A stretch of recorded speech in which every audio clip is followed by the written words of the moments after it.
All right, hi everyone. I was actually going to say thank you all for being here so early. I mean, normally on a Saturday morning at this hour, you could not get me out of bed, so I appreciate the effort you've all made to be here today.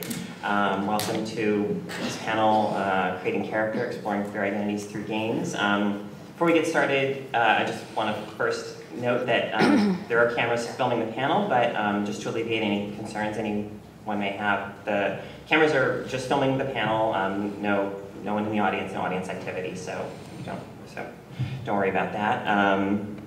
Yeah, I guess before let me start by having everyone introduce themselves. I'm Carolyn Petit. I write for GameSpot. I write reviews and the occasional feature about video games and game culture for GameSpot.com. And I'll just go down and have... Sure. I'm Josie Doggett, 15-year industry veteran, visual effects artist mostly, most recently of Harmonix, but 38 studios and et cetera, et cetera. And that's where I'm coming from. Okay. My name is Heather Cerlan. I'm a texture artist at Naughty Dog. I've been working in the industry for about 8 years. Yeah, that's pretty much it. I'm Regina Buenaobra. I'm a community manager over at ArenaNet working on Guild Wars 2. Yeah, I've been a community manager for about 7 years, 6 years at ArenaNet. I'm Emilia Schatz. I'm a game designer. I've been in the industry for about 12 years, and I'm at Naughty Dog now. So this is going to be a pretty informal discussion. I think we only have like a 45-minute slot, so at the end, some of us will be very happy, I think, to stick around and answer any questions or just talk to people after the panel.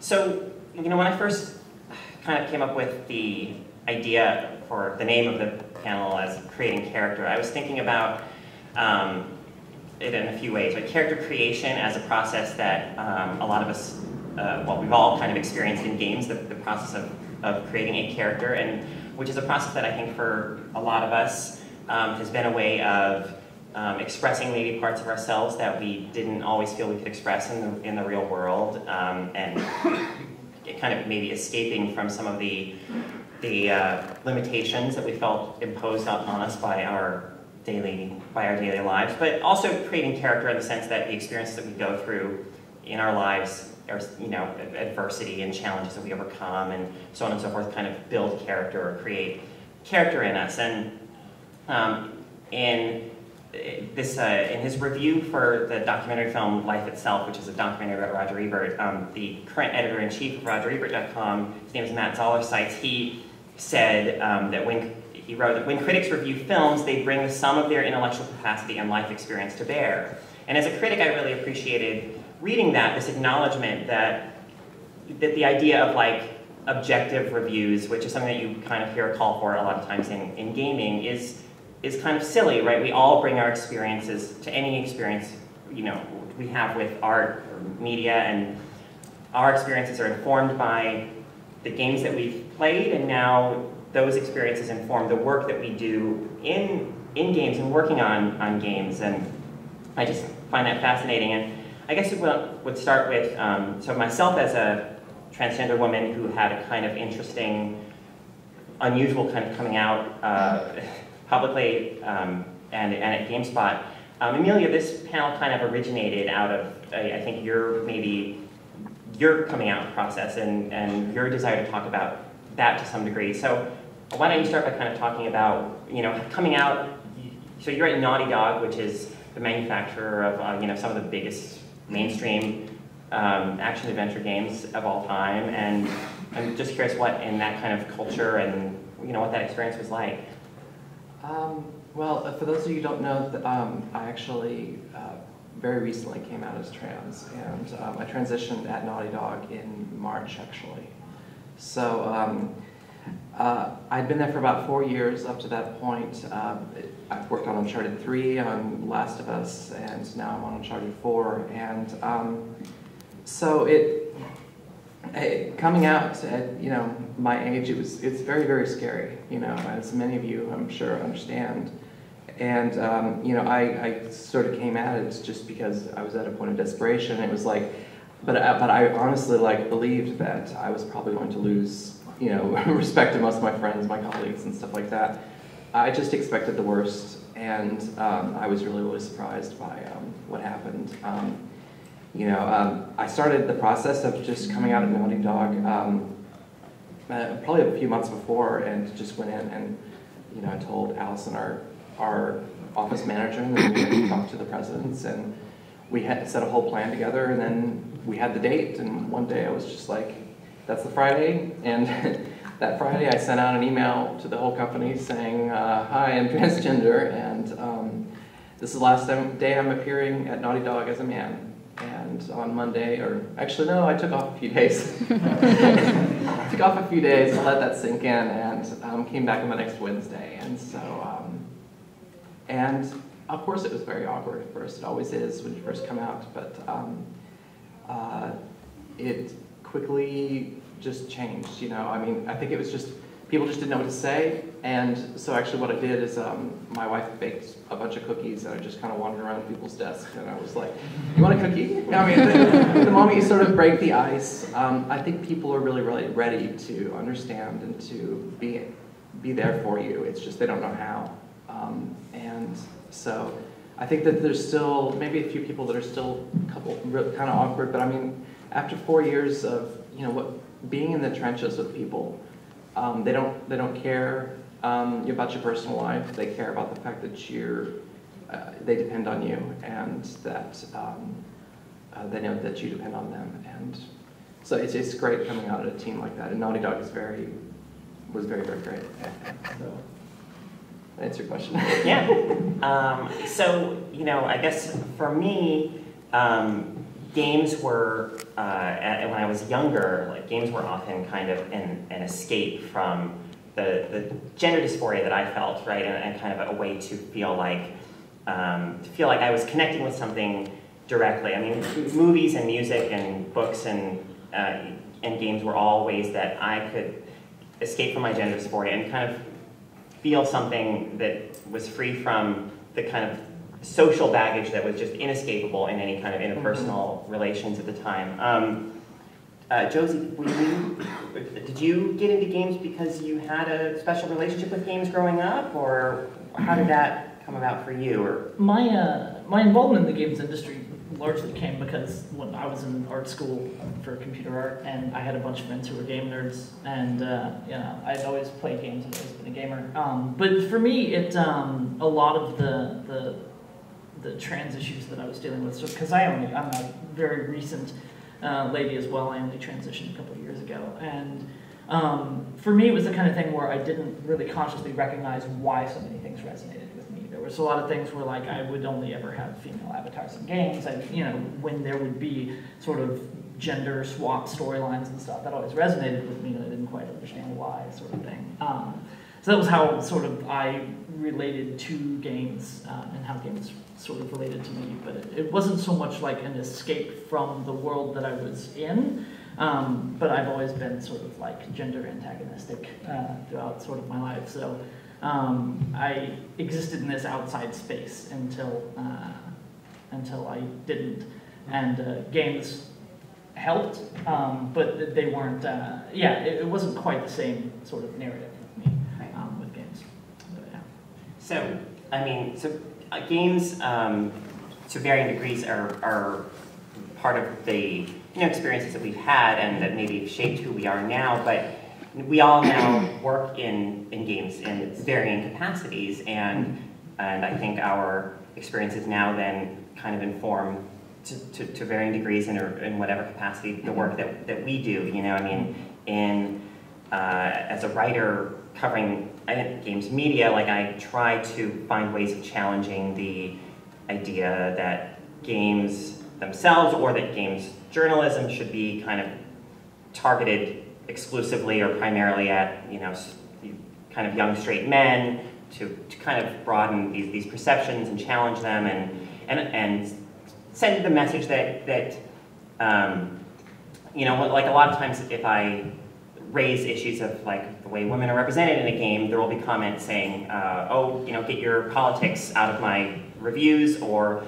on games themselves, like, people will say, oh, Gone Home is so political, it has an agenda, but don't levy that same criticism against like the latest Call of Duty game, even though there are deeply political messages embedded in Call of Duty. They're just not as visible to a lot of players because they kind of mesh with those players' political views. So when people say, get your politics out of here, what they're generally really mean is like, get the politics that I don't really agree with out of here. And so I think that it's important, really important, to undermine the idea that there's a kind of neutral perspective, that the kind of the default like straight male perspective, and that other perspectives are the perspectives that have an agenda, to kind of undermine and destroy that. And I think we can only do that by having diversity of voices, both on the side that's writing about games and on the side that's kind of creating and contributing to the creation of games.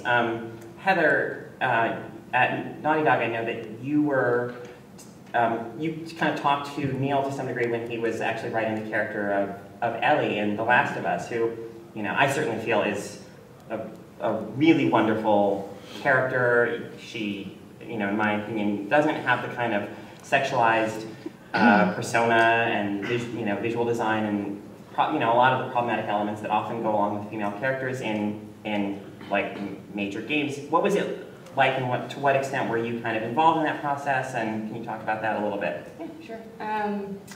So I guess for those of you who haven't played Left Behind, there's going to be spoilers.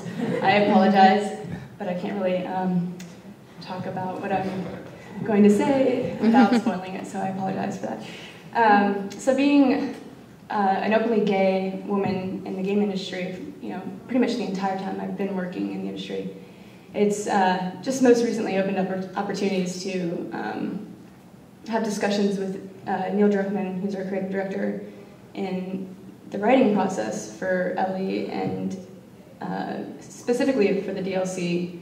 I was approached pretty early on from him, just basically wanting my input and feedback as a gay woman, and he brought in, various other women that work at Naughty Dog that, could also bring in a female perspective, and he wanted to be very sensitive about how to approach it, and you could tell that he was really, concerned with just getting it right, So it was Ashley, who's one of our character concept artists, and Alex, who is our UI designer. We all went out to lunch with Neil and just kind of had the first discussions about, so this is what's happening with the DLC, this is kind of what we had in mind, and, what are some things that you, want to see, or things that you definitely don't want to see, what's something that, we should stay away from. And I think the one main point that I was felt really concerned and adamant about was, if you're going to write Ellie in as a gay character, stick with it and don't shy away from it in any regard.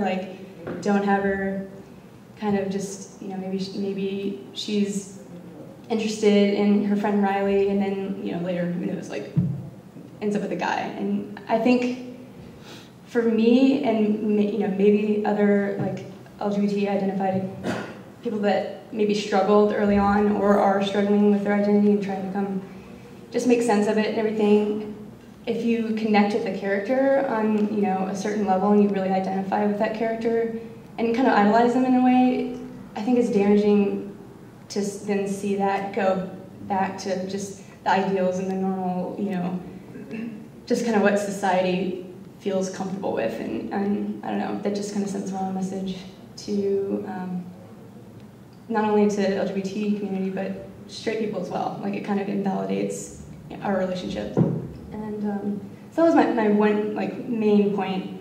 And he was very understanding and, basically took that into consideration. He has such a great approach, I think, to, understanding that writing really needs to come from a perspective. I guess a character needs an actual real perspective in order to be a very realistic character. And I know that he came at it as a father, and his I believe his first daughter was actually born right at the beginning of The Last of Us production. So for him, he was coming from, I think, Joel's perspective of a father with a daughter, and I think that I mean, he does such a great job of realizing that. I mean, Ellie has her own life, her own perspective, and coming and having a diverse team that you work with and can depend on is something that he really, I think, draws from. So yeah, exactly. I mean, most of the other discussions we had were just, you know, recommendations for other movies and, you know, other lesbian stories in media that I thought were positive and kind of shared, you know, a similar sentiment about, you know, positive relationships between two women. And I don't know, like, I feel like some of the ones that kind of stick out in my mind were like, but I'm a cheerleader, and actually, surprisingly enough, fried green tomatoes. That it's so subtle and awesome. I think like saving face, and there was just a couple of like positive stories that, you know, I would share with them. And a funny story was right around the time that Blue is the Warmest Color was coming out, I was like, "Hey, Neil, Ashley, Alex, there's this movie about lesbians and it's playing right up the street. You want to go?" And they're like, "Yeah." I didn't know anything about the movie. So it was rather awkward sitting through like several 10-minute like intense love scenes. You should have just owned it and been like, yeah. We had some interesting discussions about it afterwards. So yeah, that was interesting. But yeah, I mean, I think also one of the other really cool things about, you know, the discussions early on, I got the opportunity to kind of put some input for basically the casting of Riley. I was sent like a bunch of the videos of the auditions from various girls that came in. You know, I had seen the script kind of early on, and so it was just kind of neat to be a part of that process. And there was one girl that really stood out amongst the rest of them, and just had this vibe that was very convincing. And I was like, "That's her." Like I like if I could choose, I would pick her. And her name is Yanni King, and then, you know, she was in the one that ended up getting casted. And so that was really cool. Like, it just felt, I don't know, kind of exciting to be a part of that process as well. And then lastly, obviously the kiss was kind of, you know, that was also brought up and kind of one of the more epic moments in the DLC. And there were just some, you know, kind of just various discussions about it. And I was always pushing to get the kiss to be held a little bit longer. But, you know, it still kind of wanted to stay that, like, just, you know, kind of cute. I think it worked out really well. So I was happy about it. I was definitely, I don't know, I felt honored to be a part of the process. And I think Neil handled all the details, I mean, amazingly. Like, he's, yeah, he really gets it. So I think overall it's like almost kind of, you think of the progress of if you play The Last of Us to the end and then Left Behind, it's almost kind of, you take that spiritual journey from sort of the white male heterosexual, then now you're playing as the young woman, and you sort of see her grow up, and then you see her find her sexuality. And I think that that's the very special thing about video games, is that unlike a passive sort of medium like movies, you're not a spectator. You are an active participant. You take that character on into yourself, and for a very small bit, become that character, I think. And there's nothing else that allows you to really understand when a story is well told, and you're playing as that character, that is your character. You take on Ellie as yourself. I think that, crap, I lost my I think that it really kind of creates a sense of, I guess, a seed of empathy there, and I think that's something very special that gamers have that I think society at large doesn't understand as much, is when you are that character. I think it's very special. A very, very good game can make it so that you actually, in acting out that character, may make decisions that you may not make in real life, because you understand that character from that perspective. And I think that spoiler alert at the end, when you play as Joel, for instance, I know we forced it so that Joel is trying to save Ellie at the hospital, and you're forced to kill the surgeon. But I think that something very good in I guess single-player games where we're actually telling a story of a character and stuff like that is that, I mean, that's what he would do. And as you play and do that, you understand that that may not be what you do, but you know, because of that person's mindset, I guess the perspective they have, that people have different motivations and stuff like that. Yeah, I mean, I'm really encouraged by Left Behind because at the time that The Last of Us came out, I loved it, but I also felt like with that and BioShock Infinite and other, you know, big budget action-adventure games, that there was this sense that all of these games are in some way similar in that they're about, you know, mostly like violent white men, and that these games treat women in somewhat similar ways to a degree. And what I think was so encouraging about Left Behind is it's this statement that says, you know, that AAA action-adventure game design can tell other kinds of stories too, right? The mechanics can be used to build a sense of bonding between characters and not just be used as, you know, combat mechanics. And the stories can focus on other themes and other issues. And Heather, I was really glad that you said, when you were talking to Neil about the story that Ellie, that it shouldn't be this thing where it goes to a certain point and then she kind of, but then she ends up with a guy.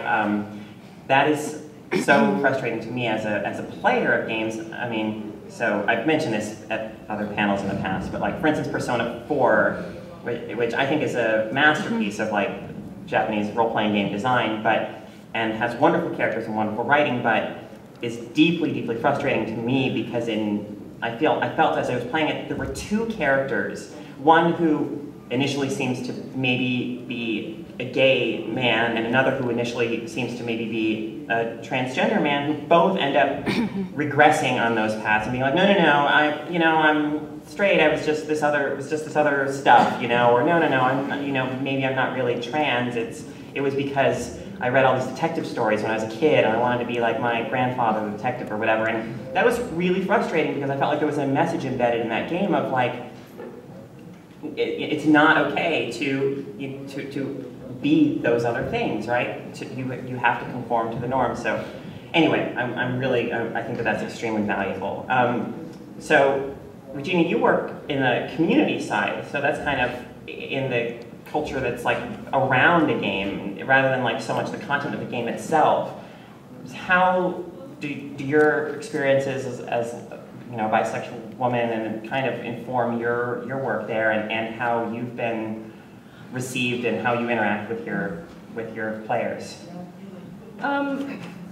So I think it helps, just helps to direct heated discussion about sexual orientation related to the game a little bit better, because I have a better understanding of why people feel a certain way. Like we have queer characters in Guild Wars 2, some very prominent. We have 5 of what we call iconic characters, one of whom is in a relationship. She's in a relationship with another woman. We have you know, gay characters in the game.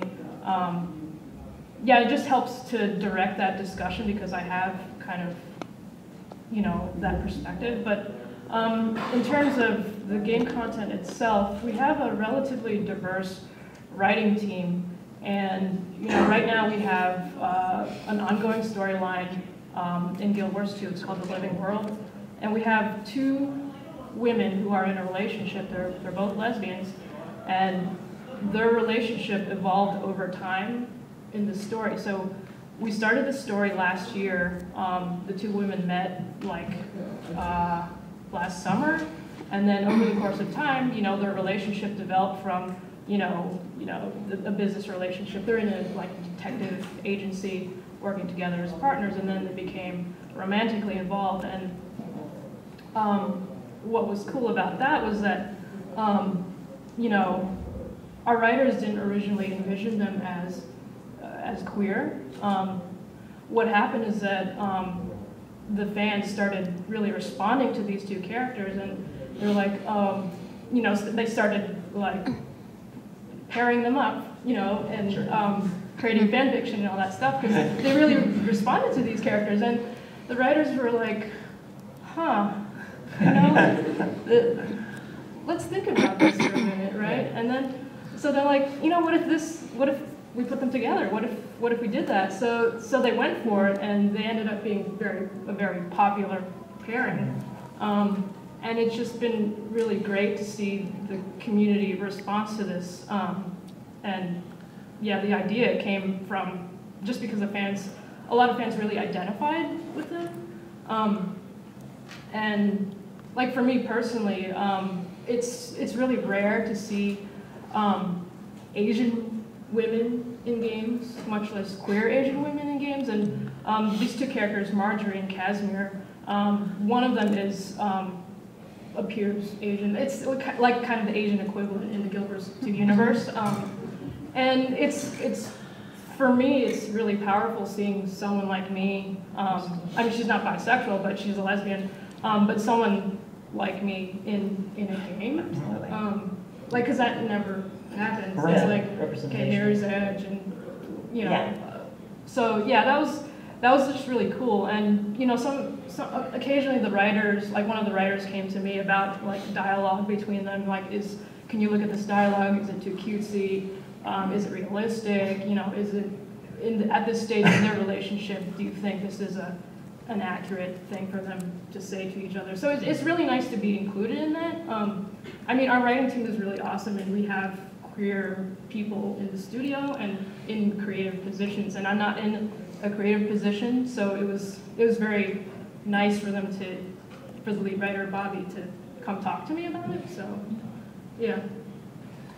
Yeah, I mean, it's always frustrating for me to see people who do see characters who are like them in games all the time to question, like, why is it so important that you have characters who look like you, in games? They just the lack of understanding of how important and how powerful it is to have those characters in games that we play that we actually can see ourselves in, see ourselves reflected in. Yeah, Josie. Heteronormativity is this interesting thing where the issue gets raised where they're like, why does this character need to be queer? And you're like, why do they why do they need to be anything? Why do they, but you don't think about sort of societal and fundamental defaults. One of the things that's really powerful in games, and that's sort of the thing that you see around, with the conversations that we're having, is the way agency in games resonates with players, and that for especially queer folks, it's more important for a lot of my peers and a lot of the folks I know in the community. When representation is scarce, the more agency you have as a character, the more you can create. Because like you can have RPG characters that you headcanon as queer, and you can play them that way and share that. And the more that the game sort of is open and provides you more agency, the more you can have that. The sort of next level shit is games that restrict your agency, but have these alternative viewpoints. So like, one of the really, really powerful gaming experiences that I had was Anna Anthony's Dysphoria. Sure. Where like, if you're not trans, that game wasn't made for you. You can play it, you can enjoy it, but like as a trans lady, like that was one of the first examples I had ever seen where that's me. Right. That is a story for me about my the stuff I'm going through, and like that was super, super powerful to restrict agency, but in a direction that was me. Yeah. And it's interesting how like you can broaden people's perspectives by taking away the option of being the primary common narrative. I heartily endorse that endeavor. That's interesting because when we basically finished Left Behind, I went to Neil and I was like, so are you worried about some of the criticism that is going to ensue from Left Behind, from people in the straight community that are very uncomfortable with seeing that? And he was just like, I'm not concerned with them. It's not written for them. He was more concerned about the criticism and trying to get it right for our community, and those were the views that he was concerned. He's like, he wanted to get it right for our community as opposed to making it for, making it safe. I always hope that, because I feel like as a you know, as a transgender woman, I've always been in the position of kind of in media having, and in games particularly, having to like identify with the male character, having to kind of put myself in that position, and I can do it, right? Because we're human beings, and there's commonality, and if we have any shred of empathy, we can do that. But what I hope, you know, is that can go both ways, right? And that people that a person who isn't transgender but who plays dysphoria, for instance, maybe it can come through that to some, you know, have come away with some slightly better understanding of what, you know, our experiences have been like, and so that's why it is so frustrating to see, you know, it happened in comments on our Left Behind review, you know, people saying like, oh, why did, you know, it's like Hollywood left-wing liberal agenda trying to cram like homosexuality down our throats or whatever, and it's like 99% of media doesn't kind of cram like the normalcy of heteronormativity down our throats. It's yeah, but I feel like it's only through kind of sustained production of this kind of media, by constantly raising these questions in you know, again, on the games journalism side and in the production of games, that over time these notions can be slowly broken down, right? There's always kind of resistance when any group's kind of entitlement or is challenged, and I feel like the gaming industry has sort of created this for itself by catering so much exclusively to like straight men for so long, that now obviously we're fighting an uphill battle because we've put ourselves in this position for so long, and now we're realizing, okay, well, we need to turn the tide here, and you know. So we definitely got that, I guess what you call backlash, like from when the relationship between Marjorie and Casimir went from kind of subtext and kind of hints over to main text. We definitely got a reaction from fans that was, on the one hand, very, very supportive from people who had, you know, queer people and others who had never, you know, seen or rarely seen that kind of relationship in two main characters in games, versus people who were like, oh, there's so much gay content in Guild Wars 2, like, you know, Kaith is gay and Fallon's gay, and then there's that guy in the Sylvari starting storyline, and then there's these two people. And I'm like, that's hardly anything. Like, right, exactly. Yeah. As opposed to everyone else. Yeah. Yeah, I mean, like the world of Tyria it's an MMO, so it's populated with a lot of NPCs, it's incidental dialogue, and there are like, it doesn't like hit you over the head with it, but there are people like populated in the world who allude to, oh, you know, my beloved or whatever, and you realize, oh, it's this person of the same sex, and that's cool, and it's like, these people are like, oh my god, there's so much gay content, like you're gaying up my game, like, and like the other people, like other queer people were like, man, this is so great, like, they really, it meant a lot to them, and to those people it's like, even if you include like this little bit of content, it like means so much, like. Yeah. The line that was used when Facebook implemented those genders or whatever was the lady who was spearheading it was saying that this will mean nothing to most of the people, but to some of the people it will mean the world, and like that's super significant and powerful. Yeah. There was this, I think one of the most kind of touching experiences that I've had after Left Behind came out. There was that young woman that wrote a letter into the studio, just like thanking, you know, thanking the studio and the development team for making Left Behind, and you know, she was a closeted gay woman who was really struggling with the idea of coming out to all of her family and friends because she lived in a small town, and like she felt like she was alone. She had nobody to like, you know, talk to about how she was feeling, and so she felt compelled to reach out to the studio and be like, I can talk to you guys about this. Like, thank you for creating Ellie. Like, when I was playing through it, and I've never had that experience, and she felt like she connected really well with the character, and I don't know, I thought that was amazing, and so I like reached out to her personally through like my, for my personal email, I was just like, I don't know, I was like, oh, I want to let you know I was like touched by your letter, and like that's awesome. I'm glad, that, it's just good to see that it has had a positive impact. And then we kind of been writing back and forth, and we kind of became like pen pals. And she's been slowly, she mentions that like because of that, playing through that part of the game has given her more confidence to come out and kind of tell closer friends of hers. And then it's funny, she was like, there's this girl that I work with, and I really like her, but I don't know if she's into me. And I'm like, just talk to her. Like, if you've never like introduced yourself, just go and start talking to her, and just kind of do it subtly, like drop hints, and if she understands and she's looking for it, then just go for it. And so like a couple of weeks later, she writes me back, and she's like, so it turns out she's into me, and I'm like, so I'm like, yeah, that's super cute. And it's just amazing to like see that progression where,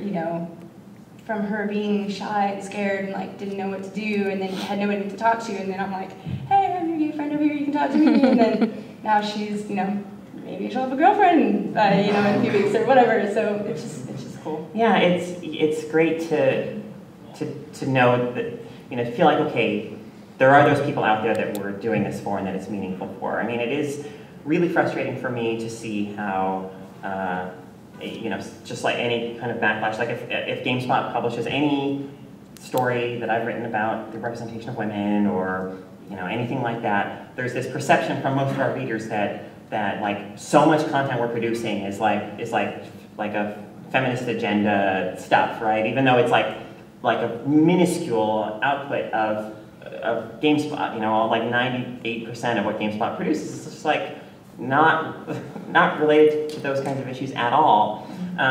But then you do get the occasional private message from someone who says, okay, I'm young, I'm trans, and I love games, and just seeing you on GameSpot or seeing you in this media is like so meaningful and so powerful to me. Like that's, I get a lot of harassment and stuff, but those messages really keep me going. Like, they make it all worth it, right? And one of the things that's rough about a lot of this is that, like, yes, it's difficult for us as content creators to sort of make that push within, sometimes our environments are really strongly resistant to that. Yeah. It's the kind of thing where, for the queer folks out there, like, greater societal empathy towards queer issues, and especially trans issues, is a literal life or death matter.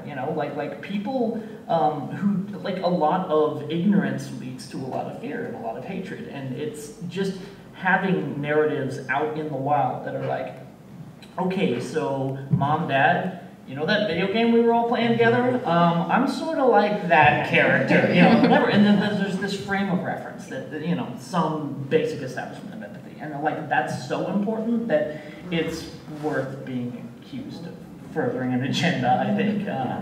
And yeah, I mean, I'm not gonna lie, there is a little aggro part of me where I'm like, you're damn right, I'm forwarding an agenda. Sure. Fighting the good fight. Yeah. I think it's so wonderful just how many games are, even if they aren't trying to tell a perspective of a homosexual person, a gay person, they are relaxing their rules. Like when you play The Sims, you're able to have a same-sex partner. You're able to, in so many games nowadays, have a character creator where you can, I don't know, I'm not a very religious person, but I often think about, games. I often think about life as a game designer because, like, I think of like how is this designed, as a, and I often think about how when we look at our games, what does that say about us? Because as game designers, we created that.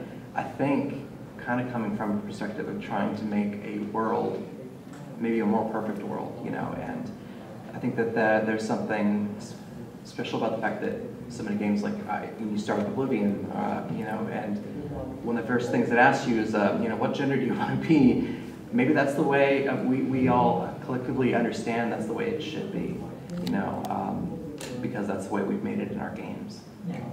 Yeah, and like continuing with the broadening of agency thing, someone recently I saw was discussing how absolutely powerful it is, especially for young trans folks, whether or not they recognize it, that in a video game, you pick your gender and everyone uses the right pronouns, you know, and like it's very, very validating that like the gruff armor merchant is still saying ma'am to you, and like even getting that is super powerful, and it's powerful in ways that like the original designers ostensibly didn't even consider, you know, but that becomes this really, really powerful thing for players. The best example of that, I think, is probably Mass Effect, and Mass Effect made such a big difference on my identity, I think, as a trans woman, because, you know, at so many games, like when I had the choice to choose gender, I would choose often. I would kind of switch back and forth because I would feel guilty about not choosing a character that looked like me. So I would pick the,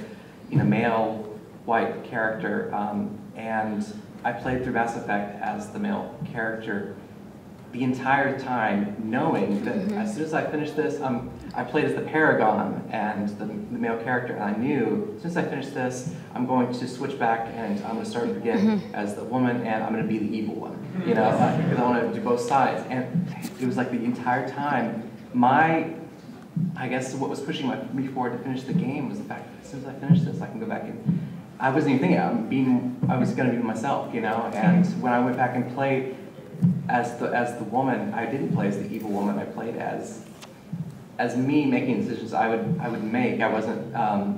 She was a lot like Admiral Kane from Battlestar Galactica, a hard ass bitch, you know, gets things done, you know, but when I was going back and forth about transition in my real life, I kept thinking about that experience and how I was like, you know, you don't get that in life, you know, you don't play through and then be able to start over as the character you really are. I was like, why did I play through Mass Effect all the way to the end as the guy character? Why did I feel like I had to do that? Why didn't I just stop and say, oh, this is enough? And that's what I needed to do in my life, you know, so. Yeah, games can be a very powerful metaphor for our lives, and I think particularly as LGBT people, maybe we can often see those metaphors for the challenges that we overcome, and I think having those struggles made more explicit and not just metaphorical, but you know actually built into the text is extremely powerful. I guess we're about out of time. We've got about, when do we end? 8 minutes left. Okay. I thought we were over it. Oh, that was like 5. Okay.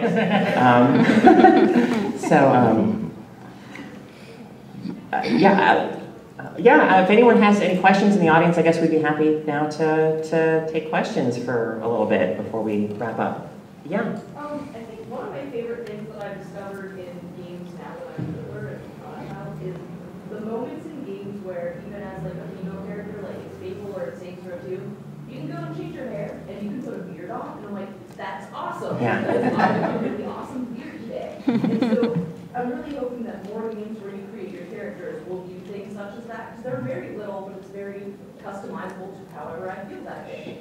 And conversely, there are instances in games such as, like, in Oblivion, when you get the Deceiver's finery, if you're a female character, it's a dress. And I'm Right. like, oh, Yeah. not fair. Yeah, exactly. It's so, like I haven't played World of Warcraft in a while, but I remember when that game launched, I was really frustrated with how a particular piece of armor or whatever, if a male character put it on, it looked totally, totally kind of reasonable, and then if you trade it to a female character and she puts it on, suddenly it's transmorphed into this like incredibly revealing, sexy thing, and it's like the same piece of clothing. I love, for instance, I think the Dark Souls games have this fascinating thing where, independent of like male or female as the gender in the binary sense, there's also like this slider of like, I forget if it's like what the terminology is, but it's definitely like masculine, feminine, and you can kind of, you know, have a feminine male character or a masculine, you know,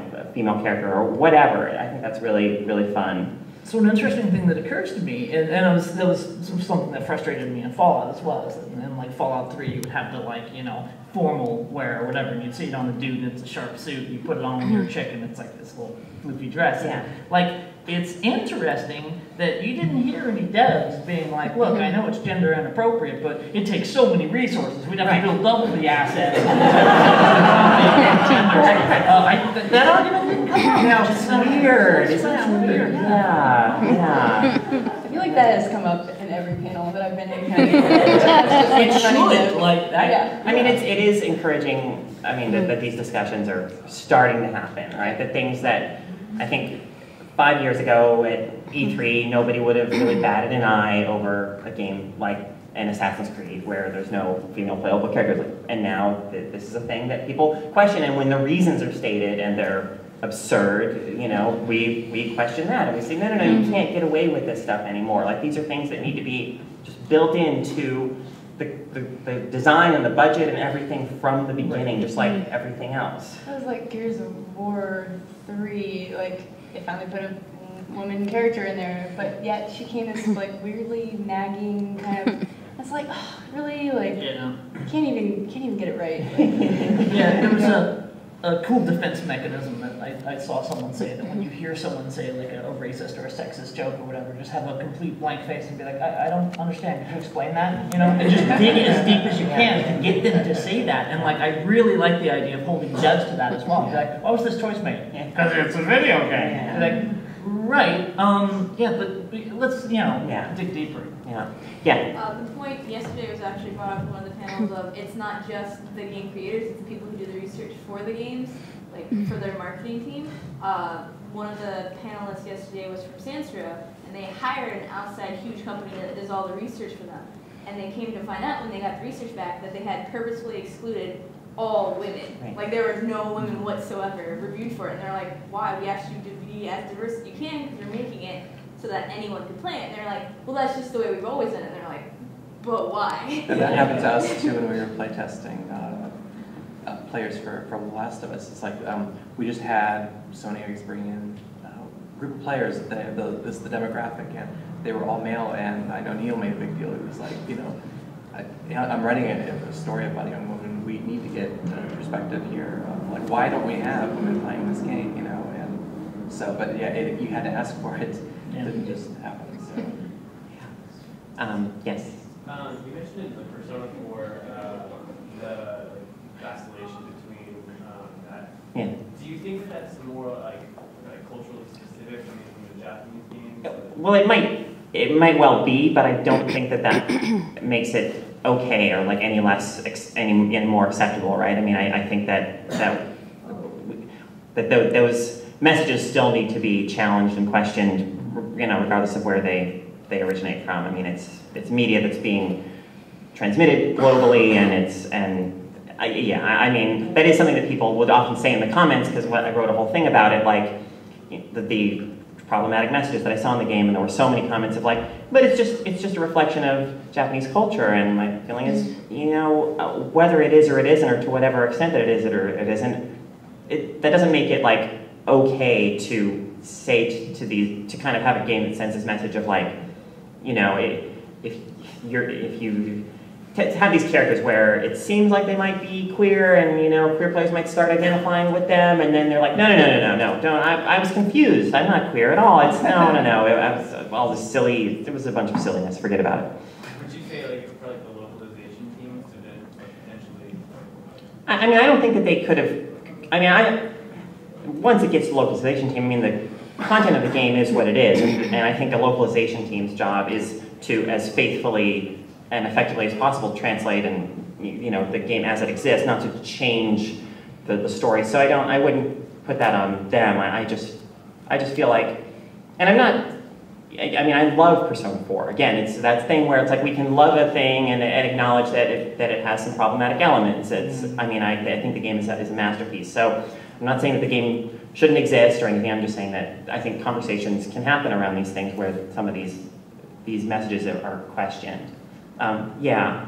I've just noticed in games lately that a lot of the discussion, like you were saying about kind of people taking a step back, that a lot of emphasis is being put on kind of either kind of gold star gays where they don't kind of have an opposite sex relationship at all. I think it would be actually quite fun if something were to happen to take a step back, like say with Ellie, they tried to stick her with a guy at some point, maybe in something future, having her back with a woman, and then being like, oh no, actually that thing with the guy, that was just a phase. But I actually have a really hard time with video games as someone who's bisexual, finding characters who are kind of unashamedly bisexual, where they take both, their past with both and with different gender partners are taken and kind of embraced, because what I see a lot in games that if you kind of what your sexuality is depends on the person that you're with. Yeah. Because if I've been known to change partners during video game series like with Mass Effect, but if I play a male character and I'm with a guy at that point, then I'm gay. Right. And I was just wondering if you could think of other better ways that games could in the future embrace that. And Regina, do you want to briefly? We're getting the message that we kind of need to wrap it up. So Regina, if you want to briefly speak to that. I think that one of the ways that the games could change that is to make more, just to populate the world with more diversity, like, and make. So the example you were given is that those characters are player sexual. They're not bisexual. They're not gay. Just to build that in, I guess. But it's hard because I think there's an attitude of we made a gay character that's exclusively gay. We're done. Like once you tick a box, then we're done. Yeah. I think just keep pushing game companies. I guess I don't know. Like. It really, like, reach out to the writers and if you can, and the creative teams, and just ask for more stuff. Yeah. And then to touch on like polyamory, and the concept of multiple partners and things like that, like all kinds of alternate like perspectives on what relationships can be. Yeah. And that works. I mean, developers are listening. Things are changing. Yeah. Just keep putting the pressure on. And even if developers don't respond to stuff, they're definitely paying attention. Like my team. Yeah, it's a slow process, but it's an important battle to fight. Thank you all so much for coming.